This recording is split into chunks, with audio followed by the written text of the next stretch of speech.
హైదరాబాద్ హెచ్ఐసిసిలో రెండో రోజు భారత్ సమ్మిట్ 2025 కొనసాగుతోంది. ఈ సమ్మిట్ కు రాహుల్ గాంధీ హాజరయ్యారు. శంషాబాద్ ఎయిర్పోర్ట్ లో రాహుల్ గాంధీకి స్వాగతం పలికారు CM Revanth Reddy, deputy CM Bhatti, Meenakshi Natarajan. కాసేపట్లో భారత్ సమ్మిట్ లో ప్రసంగించనున్నారు రాహుల్ గాంధీ.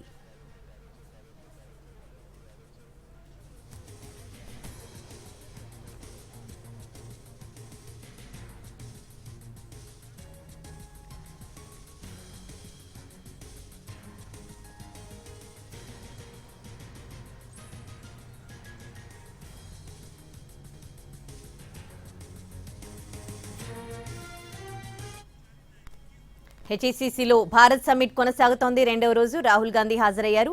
మరి కాసేపట్లో ప్రసంగించనున్నట్లు తెలుస్తోంది. పూర్తి డీటెయిల్స్ ని అక్కడి నుంచి మా ప్రతినిధి చారి అందిస్తారు లైవ్ లో. చారి, ప్రస్తుతం హెచ్ఐసిసిలో భారత్ సమ్మిట్ ముగింపుకు సంబంధించినటువంటి కార్యక్రమం మరి కాసేపట్లో ప్రారంభం కాబోతుంది. ఇప్పటికే 10 వివిధ దేశాలకు సంబంధించినటువంటి 450 మంది ప్రతినిధులు ఇప్పటికే హాజరయ్యారు. ప్రస్తుతం ఈ రాహుల్ గాంధీ హెచ్ఐసిసికి కూడా చేరుకున్నారు. మరి కాసేపట్లోనే ఈ సభను ఉద్దేశించి రాహుల్ గాంధీ ప్రసంగించబోతున్నారు. 2 రోజుల పాటు జరగాల్సినటువంటి ఈ కార్యక్రమంలో మొదటి రోజే రాహుల్ గాంధీ ప్రసంగం ఉండాల్సి ఉంది. కానీ నిన్న కాశ్మీర్ పర్యటన సందర్భంగా ఆయన కాశ్మీర్ వెళ్లడం వల్ల ఈ రోజు ఉదయం కార్యక్రమం ఫైనల్ అయింది. కొద్దిసేపు క్రితమే శంషాబాద్ ఎయిర్పోర్ట్ లో పూర్తి స్థాయిలో అధికారిక కార్యక్రమం కాబట్టి ప్రభుత్వం నుంచి సీఎం రేవంత్ రెడ్డి, అలాగే డిప్యూటీ సీఎం భట్టి విక్రమార్క లాంటి ముఖ్య నాయకులంతా కూడా రాహుల్ గాంధీకి స్వాగతం పలికారు. ప్రధానంగా ప్రస్తుతం దేశంలో ఉన్నటువంటి అనేక రకాల సమస్యలు, అలాగే దేశవ్యాప్తంగా ఉన్నటువంటి ఇష్యూస్ అన్నిటి మీద కూడా ఈ సమ్మిట్ లో చర్చించారు. వీటికి సంబంధించినటువంటి తీర్మానాలన్నింటినీ కూడా హైదరాబాద్ డిక్లరేషన్ పేరుతోటి ఈ డిక్లరేషన్ ఇవ్వాలనుకుంటుంది. దేశవ్యాప్తంగా జరుగుతున్నటువంటి సమస్యలు కావచ్చు, వివిధ రకాల ఐడియాలజీకి సంబంధించినటువంటి వాళ్ళందరూ, కాంగ్రెస్ ఐడియాలజీ ఉన్నటువంటి వాళ్ళందరి అభిప్రాయాలన్నింటినీ కూడా క్రోడీకరించాలనేటువంటి ఆలోచనలో భాగంగా ఇలాంటి సమావేశాలను ఏర్పాటు చేశారు.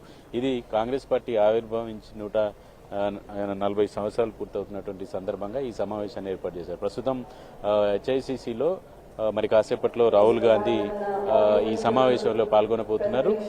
దేశవ్యాప్తంగా ఉన్నటువంటి పరిస్థితులు కావచ్చు, వివిధ రకాల అంశాలన్నిటికి సంబంధించినటువంటి వాటన్నిటిని కూడా ఆయన ఈ సమావేశంలో ప్రస్తావించేటువంటి అవకాశం ఉంది. ప్రస్తుతం తెలంగాణ ప్రాంతం నుంచి ఎమ్మెల్యేలు ఈ వరుసగా ఏర్పాటు చేసినటువంటి 8 సెషన్స్కి సంబంధించి ఆ సెషన్లో అంశాల వారీగా కూడా గ్రూప్ల డిస్కషన్ జరిగింది. ఈ గ్రూప్లో చేసినటువంటి డిస్కషన్లో వచ్చినటువంటి అభిప్రాయాలన్నిటి మీద కూడా ఈ సమ్మిట్ ద్వారా హైదరాబాద్ డిక్లరేషన్ పేరుతోటి ప్రజెంట్ చేయాలనుకుంటున్నారు. తెలంగాణ ప్రాంతానికి సంబంధించినటువంటి ఎమ్మెల్యేలు, మంత్రులు అంతా కూడా ఈ సమావేశానికి హాజరయ్యారు. ప్రధానంగా 9 అంశాలకు సంబంధించి ఈ సమావేశంలో చర్చించారు. ఈ రోజు ఆఖరి రోజు తెలంగాణ ప్రభుత్వం అమలు చేసినటువంటి అంశాలు కావచ్చు, పథకాలకు సంబంధించినటువంటి విషయాలన్నిటి మీద కూడా ప్రధానంగా చర్చ చేశారు. గ్రిడ్ కార్మికులకు సంబంధించి ఒక పాలసీ చేయాలని ప్రభుత్వం భావించింది. దానికి ఆ పాలసీకి సంబంధించినటువంటి అంశాలన్నిటి మీద కూడా ఈ రోజు గ్రూప్ డిస్కషన్లో తెలంగాణ గ్రిడ్ కార్మికులకు సంబంధించినటువంటి చర్చ జరిగింది. అలాగే నిన్న జరిగినటువంటి సమావేశంలో తెలంగాణలో ఉన్నటువంటి వనరులు, తెలంగాణలో ప్రభుత్వం అమలు చేసినటువంటి పథకాలు, పెట్టుబడులకు సంబంధించినటువంటి అంశాలు, వనరులు, ఇలాంటి అంశాలన్నిటికీ సంబంధించి విదేశీ ప్రతినిధులందరికీ కూడా ఒక ప్రజెంటేషన్ ఇచ్చినటువంటి పరిస్థితి అయితే చూసాం. ఓవరాల్ గా జరిగినటువంటి సమావేశాలకు సంబంధించినటువంటి అంశాలన్నింటినీ కనుక చూస్తే దేశవ్యాప్తంగా ఉన్నటువంటి అంశాలు, కాంగ్రెస్ పార్టీ యొక్క పాలసీ, ఉన్నటువంటి పరిస్థితులు, వీటన్నిటి మీద కూడా చర్చించారు. ప్రస్తుతం తెలంగాణ ప్రాంతానికి సంబంధించినటువంటి నాయకులు, ఎమ్మెల్యేలంతా కూడా ఈ సమావేశానికి హాజరయ్యారు. ప్రస్తుతం ప్రభుత్వ సలహాదారులు వేం నరేందర్ రెడ్డి, అలాగే షబ్బీర్ అలీ ఉన్నారు. షబ్బీర్ అలీ గారు, 2 రోజుల ఈ సమ్మిట్ ఎలా ఉపయోగపడుతుంది తెలంగాణకి? తెలంగాణే కాకుండా ప్రపంచంలోనే ప్రోగ్రెసివ్ అలయన్స్ ద్వారా వీకర్ సెక్షన్స్కు, యూత్కు, అగ్రికల్చర్స్లో, అంటే వెనుకబడిన కంట్రీస్కి ఇది దేశాన్ని, మన తెలంగాణతో సహా ప్రపంచంలో కూడా అందరికీ లాభమయ్యే సమ్మిట్. ఇది కేవలం తెలంగాణకే కాకుండా ఇక్కడ కూడా వాళ్ళు డెలిబరేషన్స్, డిబేట్స్ అన్నీ దాన్ని బట్టి ఫ్యూచర్లో మనం కూడా వాళ్ళ సజెషన్స్, ప్రోగ్రెసివ్ యూత్ను ప్రోగ్రెస్ ఎట్లా చేయాలా, మహిళలకు ప్రోగ్రెస్ ఎట్లా, అవి కూడా మన ప్రభుత్వం కూడా దాన్ని వాడుకుంటారు. రైట్. వేమనరేందర్ రెడ్డి గారు, ఈ సెషన్, ఈ సమ్మిట్ వల్ల ప్రభుత్వానికి పెట్టుబడులు కావచ్చు, కమ్యూనికేషన్ ఉన్నటువంటి అంశాలన్నింటి మీద ఫోకస్గా ఉపయోగపడతాయి అనుకుంటారు?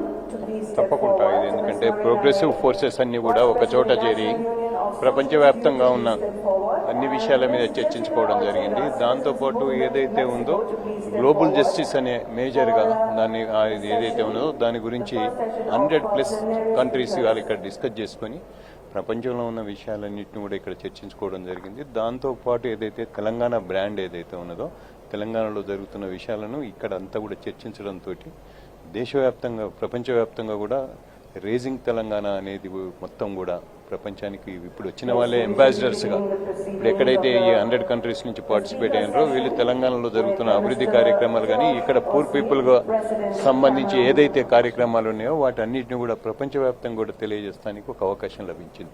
రైట్. తెలంగాణ రైజింగ్ నినాద మనం విజువల్స్ చూస్తున్నాం. రాహుల్ గాంధీ ఎన్టీవీ ఫ్రేమ్ మీద ఎక్స్క్లూజివ్గా చూస్తున్నాం. రాహుల్ గాంధీ ఈ సమ్మిట్ కార్యక్రమానికి హాజరవుతున్నారు.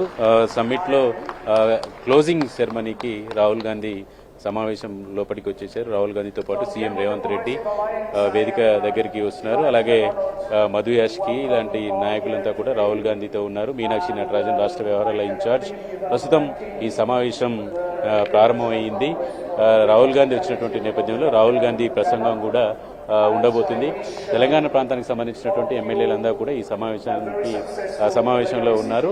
ప్రధానంగా రాహుల్ గాంధీ ఈ సమావేశంలో ఏం చెప్పబోతున్నారు, ఏంటి అనేటువంటి అంశాలన్నింటి మీద కూడా ఫోకస్ చేయబోతున్నారు. కాబట్టి భారత్ సమ్మిట్ అనేది కాంగ్రెస్ పార్టీ చాలా ప్రతిష్టాత్మకంగా తీసుకున్నటువంటి సమావేశం. కాబట్టి ఈ సమావేశంలో ఎలాంటి అంశాలని రాహుల్ గాంధీ ప్రజెంట్ చేస్తారు, ప్రస్తుతం దేశంలో ఉన్నటువంటి నెలకొన్నటువంటి సమస్యల మీద రాహుల్ గాంధీ ఎలా రియాక్ట్ అవుతారు, ఇలాంటి అంశాలన్నింటి మీద కూడా కొంత ఆసక్తికరమైనటువంటి పరిణామంగానే చూడాల్సి ఉంటుంది. కాబట్టి ప్రస్తుతం భారత్ సమ్మిట్ ముగింపు కార్యక్రమానికి రాహుల్ గాంధీ హాజరయ్యారు. ప్రస్తుతం కోమటిరెడ్డి రాజగోపాల్ రెడ్డి గారు ఉన్నారు. రాజగోపాల్ రెడ్డి గారు, ఈ సమ్మిట్ వల్ల తెలంగాణకి అలాగే దేశంలో ఉన్నటువంటి సమస్యల పరిష్కారానికి ఒక ఐడియాలజీ ఫ్రేమ్ అవుతుంది అనుకుంటున్నారు? డెఫినెట్గా ఇప్పుడే రాహుల్ గాంధీ గారు ఇక్కడికి రావడం జరిగింది. ఇది ఒక మంచి ఆలోచన చేసి ఇండియన్ కాంగ్రెస్ పార్టీ ప్రపంచవ్యాప్తంగా గ్లోబల్ సమ్మిట్, ఇది భారత్ సమ్మిట్ అని పెట్టి గ్లోబల్ పీస్ గురించి, గ్లోబల్ జస్టిస్ గురించి ఎంతోమంది మేధావులు ఇతర దేశాల నుంచి కూడా చాలామంది రావడం జరిగింది. ఇది ఆర్గనైజ్ చేయడం అనేది అంత మామూలు విషయం కాదు. దాదాపు 40 దేశాల నుంచి ఇక్కడ ప్రతినిధులు వచ్చి ఇప్పుడు ప్రోగ్రాంలో పార్టిసిపేట్ చేస్తారు. ఈ చక్కటి ప్రోగ్రాం భవిష్యత్ తరాల కోసం ఇది ఎంతో ఆలోచనతో, ఒక విజన్ తోటి ఈ ప్రోగ్రామ్ని మేధోమథనం చేయడం జరుగుతుంది. Thank you. ఎమ్మెల్యేలు ఉన్నారు మనతో. ఎమ్మెల్యే గారు, తెలంగాణ రైజింగ్ అని చెప్తుంది. ఈ రైజింగ్కి ఈ సమ్మిట్ ఉపయోగపడుతుంది? చాలా ఉపయోగపడుతుంది. ప్రపంచ ఆర్థిక అసమానతలు, ప్రపంచంలో ఉన్నటువంటి రక్షణ, టెర్రరిజం మీద టాపిక్, అదే మాత్రం ప్రపంచంలో దేశంలో యువ శక్తి అనేది ఏ రకంగా ముందుకు పోవాలనేది, ఆర్థికంగా ఏ రకంగా డెవలప్ చేయాలనేది అనేక సబ్జెక్ట్స్ మీద ఈరోజు డిబేట్ జరిగింది 2 రోజులుగా. నేను చాలా సమావేశాలు చూసా. ఇది బ్రహ్మాండంగా ఉంటుంది. ఇది ప్రపంచానికి ఒక ఆదర్శం, ఒక మంచి స్పేస్గా తెలంగాణ ఈరోజు మొట్టమొదటిసారి ఇండియాలో ఇక్కడ ఏర్పాటు చేయడం అనేది ఒక రాహుల్ గాంధీ గారి యొక్క ఆలోచన. ఈ ప్రభుత్వం ఇలా దేశానికి ఇతర విషయాల్లో ఈరోజు ఏదైనా ఆదర్శంగా ఉందో, ఈరోజు ఒక సంఘటన కూడా బ్రహ్మాండంగా ఆదర్శంగా ఉంటుందని భావిస్తాను. రైట్. మరి కొంతమందితో మాట్లాడదాం. విజయశాంతి గారు ఉన్నారు. విజయశాంతి గారు, ఈ సమ్మిట్ ఎట్లా బెనిఫిట్ అవుతుంది తెలంగాణ రైజింగ్ ప్రచారానికి అనుకుంటున్నారు? ఇది బాగుందండి. ఫస్ట్ టైం ఇది పెట్టడం జరిగింది భారత్ సమ్మిట్ అనేది. సో ఇది గ్లోబల్ జస్టిస్ కోసం, దీనికోసం అనేక దేశాల నుంచి వచ్చారు డెలిగేట్స్ వాళ్ళు. సో డెఫినెట్గా ఒక మంచి మెసేజ్ వెళ్తుంది అండ్ బాగుంటుంది అన్నది మా అభిప్రాయం. ఫస్ట్ ఇప్పుడే రాహుల్ గాంధీ గారు వచ్చారు. So watching what's going to happen. Let's see. Thank you. Rahul Gandhi వచ్చారు. ఈ సమ్మిట్లో చాలా విషయాలకు సంబంధించి దేశవ్యాప్తంగా ఉన్నటువంటి అంశాలన్నింటి మీద కూడా చర్చ జరుగుతున్నటువంటి నేపథ్యంలో ఏం చెప్పబోతుంది, దేశవ్యాప్తంగా ఉన్నటువంటి ఇష్యూస్తో పాటు తెలంగాణ రైజింగ్కి ఎట్లా ఉపయోగపడుతుంది? ఇప్పుడు అంతర్జాతీయంగా పెట్టుబడిదారులు కూడా దీంట్లో పాల్గొన్న పరిస్థితి ఉన్నది. జరుగుతున్న పరిణామాల్లో ఏ విధంగా ట్రాన్స్ఫర్మేషన్ ఆఫ్ జస్టిస్ అనే దాని మీద ఒక అంచనా ఈ 13 సెషన్స్లో మనకు వచ్చింది. కాబట్టి తెలంగాణ యొక్క విజన్ ఇండియాలో ఎంత భిన్నంగా ఉన్నది అనేది అంతర్జాతీయ సమాజం కూడా చూస్తున్నది. మనం ఇక్కడ మాట్లాడుతున్నాం కానీ 100 దేశాల ప్రతినిధులతో పాటు 100 దేశాల్లో దీనికి సంబంధించిన చర్చ జరుగుతున్నది అన్ని రకాలకు సంబంధించి. సో ఇట్లా మానవాభివృద్ధిలో జస్టిస్ పాత్ర ఎట్లా ఉంది, ఎట్లా ట్రాన్స్ఫర్మేషన్ జరుగుతుంది అనే విషయంలో మనం ఎంత తెలివిగా ఉన్నాం అనేది ఇలా హైదరాబాద్ ప్రపంచానికి చెప్తున్నది. హైదరాబాద్ డిక్లరేషన్ కూడా మనం ఏ విధంగా ఇక్కడ పెట్టుబడులు పెట్టడానికి ఉంటే మనం ఏ విధమైన సౌకర్యాలు కల్పించబోతున్నాం అనే అంశంలో కూడా ఈరోజు పెద్ద ఎత్తున చర్చ జరిగింది. కాబట్టి ఇది కన్క్లూడెడ్ మీటింగ్. ప్లీనంలో వక్తల యొక్క అభిప్రాయాలన్నిటి కూడా మీరు చూస్తే అర్థమైంది అనమాట. అల్టిమేట్గా ఈ సమ్మిట్ యొక్క రెజల్యూషన్స్ ఏ విధంగా ఉన్నాయనేది. కాబట్టి యువత కానీ, మహిళ కానీ, లేదంటే ప్రజాస్వామ్యం కానీ, లేకపోతే జస్టిస్ వైపు ఏ విధంగా మనం మాట్లాడాలనేది, రాజ్యాంగం ప్రత్యేకించి socio economic and political justice to the people అనేది కాంగ్రెస్ పార్టీ విధానంగా ఉంది. మళ్ళొకసారి అంతర్లీనంగా ఇది రాజ్యాంగం యొక్క లక్ష్యాలను, లక్షణాలను అన్నిటి కూడా రీడిఫైన్ చేస్తున్న వేదిక ఇది. ఇది ప్రపంచ వేదిక కాబట్టి ఇది భారతదేశానికే కాదు, హైదరాబాద్కి ఒక మంచి ఒక పేరు తెచ్చే ఒక సంఘటన అనేది చెప్పొచ్చు. రైట్. సోషల్ జస్టిస్ కాంగ్రెస్ మూల సిద్ధాంతంలోనే ఉంది. ఈ సెషన్ ద్వారా సోషల్ జస్టిస్ కు సంబంధించి ఎలాంటి డిక్లరేషన్ ఉండదు. సోషల్ జస్టిస్ మా ముగ్గురు కనబడుతుంది కదా. కాంగ్రెస్ పార్టీ ముగ్గురు పాటించింది, సామాజిక న్యాయం పాటించింది. ఇక్కడ విజయశాంతి అక్క, దయాకరణ, నేను. కాబట్టి అట్లనే చూడు అక్కడ రాసిండ్రు liberty, equality, fraternity, social justice. కాబట్టి కాంగ్రెస్ పార్టీ దాని మీద స్టాండ్ అయి ఉంటుంది. కాబట్టి ఇంత పెద్ద సదస్సు జరుగుతుంది అని సంతోషపడుతూ ఉన్నాం. రైట్. దేశవ్యాప్తంగా ఉన్నటువంటి సమస్యలతో పాటు తెలంగాణకు సంబంధించినటువంటి అంశాలన్నిటి మీద కూడా ఈ సమావేశంలో చర్చించినటువంటి నేపథ్యంలో పూర్తి స్థాయిలో కాంగ్రెస్ పాలసీ, కాంగ్రెస్ డెమోక్రసీకి సంబంధించినటువంటి అంశాలన్నిటి మీద కూడా చర్చించాలనేటువంటి ఆలోచన ఈ సమావేశాల ద్వారా వచ్చినట్టు కనపడుతుంది. ప్రస్తుతం మనం చూస్తున్నాం మహిళా ప్రతినిధులు అలాగే మహిళా ఎమ్మెల్యేలు అందరూ కూడా ఈ సమావేశానికి హాజరయ్యారు. మరి కాసేపట్లో రాహుల్ గాంధీ ఈ సమావేశాన్ని ఉద్దేశించి ప్రసంగించబోతున్నారు. చాలా అంశాలన్నింటి మీద కూడా కొంత క్లారిటీ రాబోతుంది. మనం చూస్తున్నాం తెలంగాణ ప్రభుత్వంలో ఉన్నటువంటి చైర్మన్లంతా కూడా ఈ సమావేశానికి హాజరయ్యారు. తెలంగాణ రైజింగ్ అనేటువంటి అంశాన్ని ఫోకస్ చేయడంతో పాటుగా దేశంలో ఉన్నటువంటి అనేక సమస్యలు, వివిధ ప్రాంతాల నుంచి వచ్చినటువంటి ఎజెండాకు సంబంధించినటువంటి అంశాలన్నింటి మీద కూడా ఈ సమావేశంలో ఉంటారు. మనం చూస్తున్నాం ఇక్కడ ఈ టేబుల్ మీద ఉన్నటువంటి వాళ్ళంతా కూడా చికాగో లాంటి ప్రాంతాల నుంచి కూడా ఈ సమావేశానికి హాజరయ్యారు. ఈ భారత్ సమ్మిట్ లో కూడా అన్ని వర్గాలు, అన్ని ప్రాంతాలకు సంబంధించినటువంటి నాయకులంతా కూడా హాజరయ్యారు. మనం మన వైపు చూస్తున్నాం తెలంగాణ కాంగ్రెస్ లో ఉన్నటువంటి ఎమ్మెల్సీలు అలాగే కాంగ్రెస్ పార్టీలో ఉన్నటువంటి ముఖ్య నాయకులంతా కూడా ఈ సమావేశానికి వచ్చారు.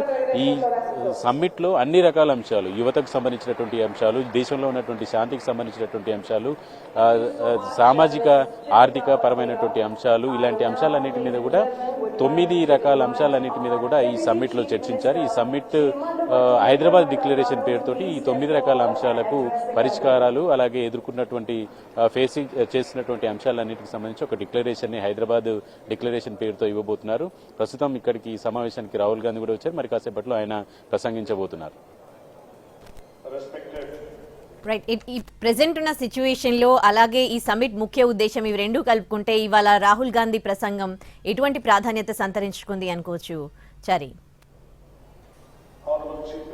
రైట్. ప్రస్తుతం జరుగుతున్నటువంటి ఈ సమ్మిట్ లో డిప్యూటీ సీఎం బట్టి విక్రమార్క మాట్లాడుతున్నారు. ఈ సమావేశాల ద్వారా తెలంగాణ రైజింగ్ అనేటువంటి అంశాలతో పాటుగా దేశంలో ఉన్నటువంటి అంశాలన్నిటికీ హైదరాబాద్